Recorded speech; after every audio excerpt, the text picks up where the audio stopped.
السلام عليكم ورحمة الله وبركاته. إن الحمد لله وحده والصلاة والسلام على من لا نبي بعده أما بعد فأعوذ بالله من الشيطان الرجيم. بسم الله الرحمن الرحيم.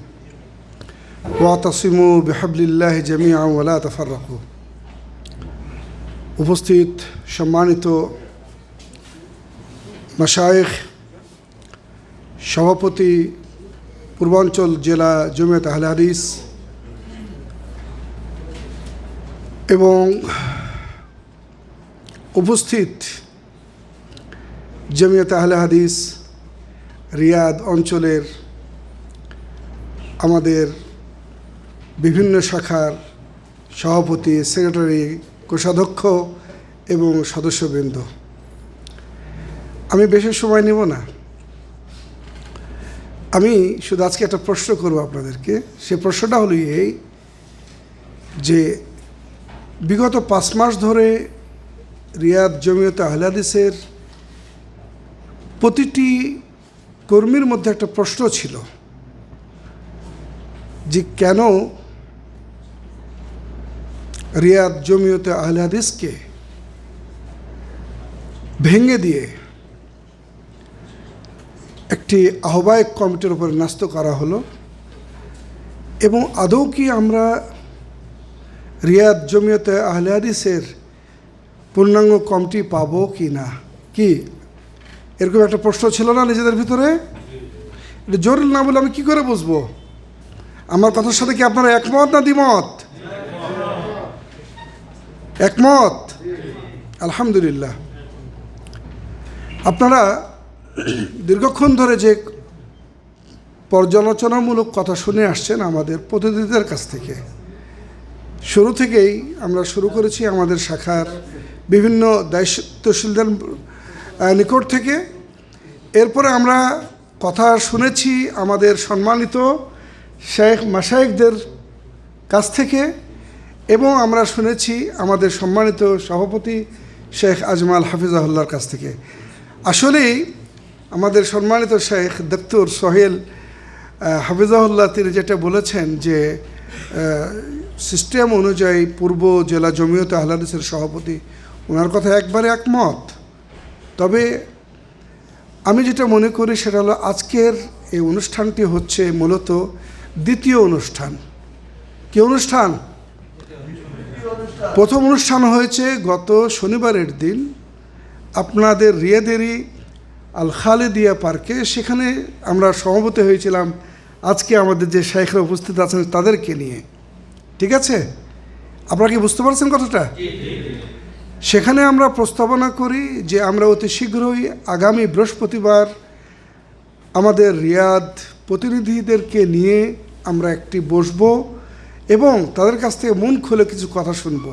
ওই দিন যেমন মন খোলা কিছু কথা শুনেছি, এবং আলহামদুলিল্লাহ আমাদের মধ্যে যে একটু দূরত্বটা ছিল আমি মনে করি তার 95% আলহামদুলিল্লাহ সেদিনই দূর হয়ে গেছে। বলে আলহামদুলিল্লাহ। তার ফল আজকে কিন্তু আমরা দেখতে পেয়েছি। পাচ্ছি না? আমাদের রিয়াদের সমস্ত শায়েখ এবং মাশায়েখগণ কি আমাদের সামনে উপস্থিত।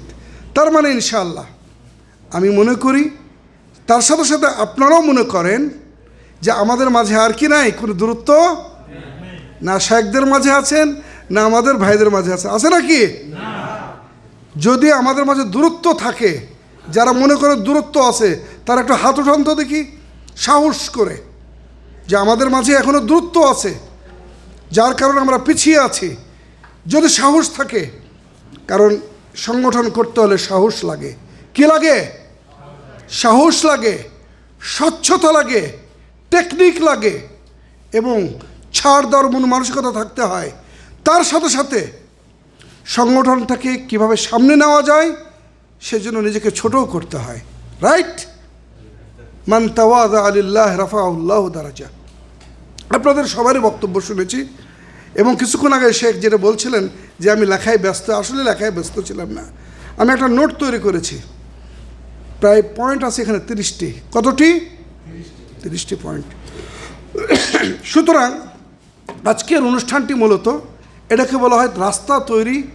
আগামী কয়েকদিন পরে বা কয়েক সপ্তাহ পরে যে আমাদের কাউন্সিল হবে সেই জন্য। শুরুতেই আমাদের সম্মানিত শেখ সোহেল আহমদ বলেছেন যে আমরা কিন্তু আগামী কাউন্সিলে পর্যাপ্ত পরিমাণ অর্থাৎ 4 গুণ আমরা লোক একত্রিত হতে চাই এবং সেখানে আমরা নতুন নেতৃত্ব আমরা পেতে চাই, রাইট?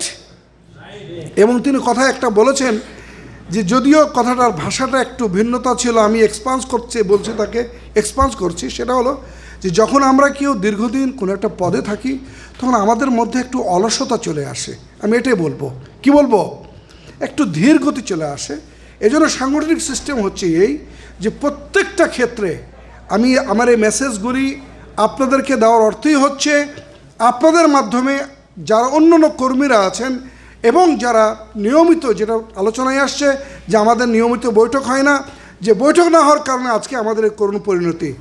আমাদের মধ্যে অনেকের কথা আসছে যে আমাদের মধ্যে গীবত হয়, এক শায়েখের ছাত্ররা আরেক শায়েখের ছাত্রদেরকে নিয়ে কিছু কথাবার্তা বলেন, টেলিফোনে বলেন, ফেসবুকে বলেন, সোশ্যাল মিডিয়ায় বলেন, এগুলো আমাদের দূরত্ব তৈরি করছে। তো এই জিনিসগুলি আমাদেরকে খেয়াল রাখতে হবে যে হওয়ার পিছনে অনেকগুলি কারণ আছে। তার মধ্যে অন্যতম কারণ হচ্ছে যে আমরা সবাই কিন্তু শায়েখদের কোনো না কোনো অঞ্চলের ছাত্র, তাই না, বা অনুসারী বা ভক্ত বা তাকে খুব পছন্দ করি, ভালোবাসি, রাইট? কিন্তু সংগঠনের সিস্টেম আছে, সেটা হলো এই যে ওনাদের কাছ থেকে আমরা হেল্প নিব, আমরা রাস্তা নিব, আমরা সব কিছু নিব এবং ওনারা যেমন আমাদের উস্তাদ, আমাদেরকেও তো একদিন সে উস্তাদ হতে হবে, কি রাইট? উস্তাদ হতে হবে না? হতে হবে। যেটা বলছিলাম যে এটি হচ্ছে আমাদের আগামী দিনের কাউন্সিলের একটি কি রাস্তা, যেটা শুরু করেছিলাম আল্লাহর ফজল করবে দীর্ঘ 5 মাস পরে। কতদিন পরে? 5 মাস পরে, গত শনিবারে, আলহামদুলিল্লাহ দ্রুততম। এখন আমার প্রশ্ন হলো আপনাদের কাছে, আপনারা এই কাউন্সিল, যদিও এটার অধিকার রাখেন আমাদের সম্মানিত শেখ আব্দুর রব আফফান হাফিজাহুল্লাহ ও শেখ সোহেল দক্তুর হাফিজাহুল্লাহ, কিন্তু ওনারা কোনো এক সময় কিন্তু আমাকে একটা দায়িত্ব দিয়েছিলেন, আব্দুর রব ভাই, রাইট? জি জি, দায়িত্ব দিয়েছিলেন। সেটা হলো এই যে এই অনুষ্ঠানের রেস্টটা যাতে দেরি না হয়, সেজন্য কাউন্সিলটা কত দ্রুত করা যায়, ঈদুল আজহার আগে নাকি ঈদুল আজহার পরে, কারণ ঈদুল আজহা আসতে এখনও মোটামুটি কি টাইম আছে। আমি সেদিন থাকতে পারবো কিনা আমি জানি না, কারণ আমি বলে দিই আমি দূর থেকে আসছি, এখান থেকে প্রায় 200 কিলোমিটার কাছাকাছি, 1500 কিলোমিটার, সেখানে অনেক প্রতিবন্ধকতা আছে, ঠিক আছে? তো কত দ্রুত করা যায় এবং এখন থেকে দায়িত্বশীল এবং প্রত্যেকটা শাখার কর্মীরা আপনারা চিন্তা করবেন, প্রত্যেকে নিজেদের মধ্যে। এর আগে যেটা আমরা দেখেছি যে অনেকেই কিন্তু ওই আমাকে অমুক হলো না কেন, এগুলো না, আল্লাহকে সাক্ষী রেখে, কাকে সাক্ষী রেখে? আল্লাহকে সাক্ষী রেখে কাকে নেতৃত্ব দিলে, আপনারা সবাইকে চিনেন, আমি হয়তো চিনি না, কাকে নেতৃত্ব দিলে আগামী দিনের যে ইয়েগুলো উঠে আসছে আজকে আমাদের মন্তব্যগুলি, যে আমাদের মিটিং হয় না, আমাদের সাথে যোগাযোগ হয় না, আমাদের কেউ তদারকি করে না, আমাদের কেউ খোঁজ খবর রাখে না, ঠিক আছে না, এই জিনিসগুলো যাতে না থাকে এমন কাউকে আমাদের শাইখদেরকে যে দায়িত্ব দিতে হবে আর কোনো কথা নয় কিন্তু, কারণ সাংগঠনিক সিস্টেম কিন্তু ভিন্ন জিনিস। আর মনে রাখতে হবে জমিয়তে আহলে হাদিস রিয়াদ বলে না, আমাদের সৌদি আরব বলে না, গোটা বাংলাদেশে শুধুমাত্র আমরা যারা হুজুর আছি আর মাদানি আছি তাদের উপর কিন্তু নির্ভরশীল নয়। আল্লাহর পরে আপনিও একজন সদস্য, আপনি একজন আল্লাহর বান্দা, আপনি একজন মুওয়াহহিদ, আপনি একজন তাওহীদের কান্ডারি। আপনার ভিতরে যদি আল্লাহ সে সালাহিয়াত দিয়ে থাকে আর আল্লাহ যদি আপনাকে কবুল করেন, আপনাকে দায়িত্ব পালন করতে হবে ইনশাআল্লাহ বিজনিল্লাহ আযজা ওয়া জাল্লা। কি প্রস্তুত আছেন তো সবাই? আমার কথাটা স্পষ্ট, আমরা তাফরিকা দেখতে চাই না। আর একটা কথা বলি, একটা কথা আছে যে সবসময় তোমার মুমিন ভাই, মুসলমান ভাইয়ের ওজুরটার প্রতি তুমি কি করবা? মূল্যায়ন করবা। আমাদের শায়েখ মাশায়েখ আমরা সবাই কিন্তু ব্যস্ত, আপনারাও যেমন ব্যস্ত, আমরাও ব্যস্ত, আমাদের অনেকের প্রোগ্রাম আছে, প্রোগ্রাম সেরে আমাদেরকে আসতে হয়। তো সবসময় যেটা আপনাদের ইয়াতে নোটে উঠে আসছে যে কেউ কেউ বলেন যে অনেক সময় অনেকে দেরি করছে, মাঝখানে কিছু একজন ভাই বলেছিলেন যে এটা অজুর হিসেবে আমাদের দেখতে হবে অনেক সময়, ঠিক আছে। আর হ্যাঁ, কথার মধ্যেই আসে যে আমাদের সাংগঠনিক কার্যক্রম যেন কোনো শায়েখ ভিত্তিক না হয়, এটাও কিন্তু উঠে আসছে কথাটা। কারণ দেখা গেছে যে যখন আমার যারা মানে ছাত্র বা আমরা যাদেরকে বলি যে আমার মোহাব্বতকারী, উনি আসে নাই তো আমরা আসবো না, যাবো না, এরকম হয়েছে তো বিগত দিনে নাকি মন্তব্য উঠে আসছে। কিন্তু না, এরকম হলে চলবে না। শায়েখের কোনো কী আছে, ব্যস্ততা আছে, আমরা সেখানে চলে যাব। আর একটা জিনিস খেয়াল রাখবেন, যেটা আমি স্পষ্ট ভাষায় বলতে চাই আজকে ইনশাল্লাহ, কারণ আমাদের উদ্দেশ্য হলো সংগঠনকে সামনের দিকে কী করা। হ্যাঁ জি, আমরা কখনোই আমরা সাংগঠনিক কার্যক্রমের ক্ষেত্রে আমরা আমাদের শায়েখদের দিকে কিন্তু তাকাবো না। আমরা শায়েখদের থেকে ইলম নিব, আমরা শায়েখদের কাছ থেকে নসিহা নিব, আমরা শায়েখদের কাছ থেকে পরামর্শ নিব, দিক নির্দেশনা নিব, কিন্তু আমাদেরকে সংগঠনকে পরিচালনা করার জন্য দায়িত্ব নিতে হবে। কি বলেন? মনে রাখতে হবে যে এখানে কেউ আফজাল নয় আর কেউ মাফজুল নয়।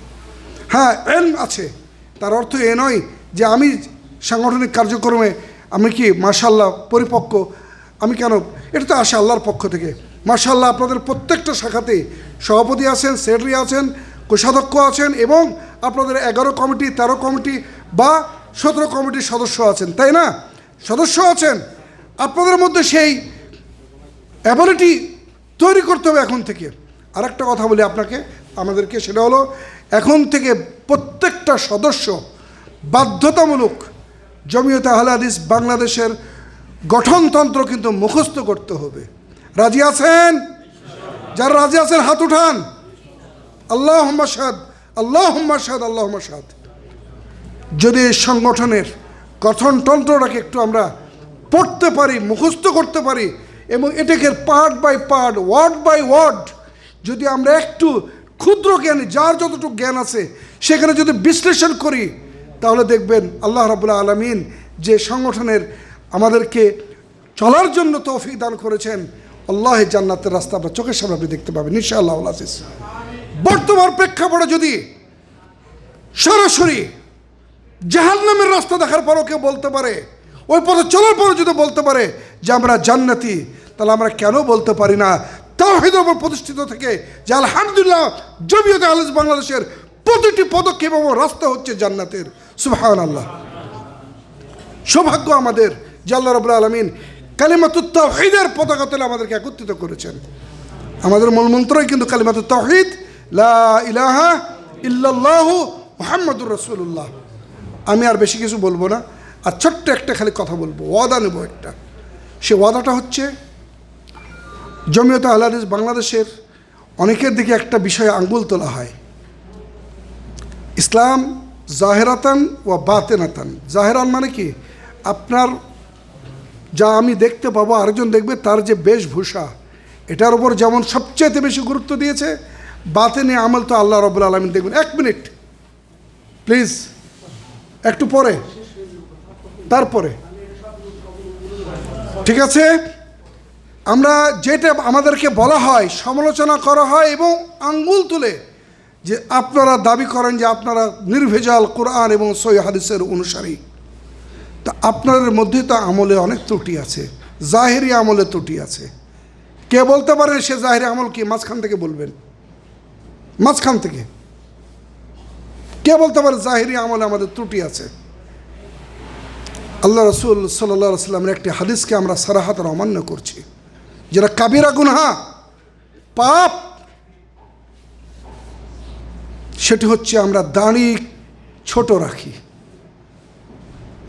কি আমার সাথে একমত? আপনারা না একমত? না। আজকে ওয়াদা করতে হবে যে আজকের পর থেকে আল্লাহ এবং তার রাসূলকে সন্তুষ্ট করার জন্য আমরা দাড়িতে হাত দেব না। কে কে রাজি আছেন একটু হাত তুলেন দেখি।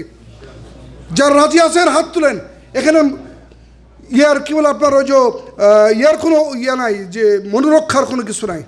জাহাজ থেকে আমরা ইনশাআল্লাহ আজিজ দাড়িতে আর হাত দেব না।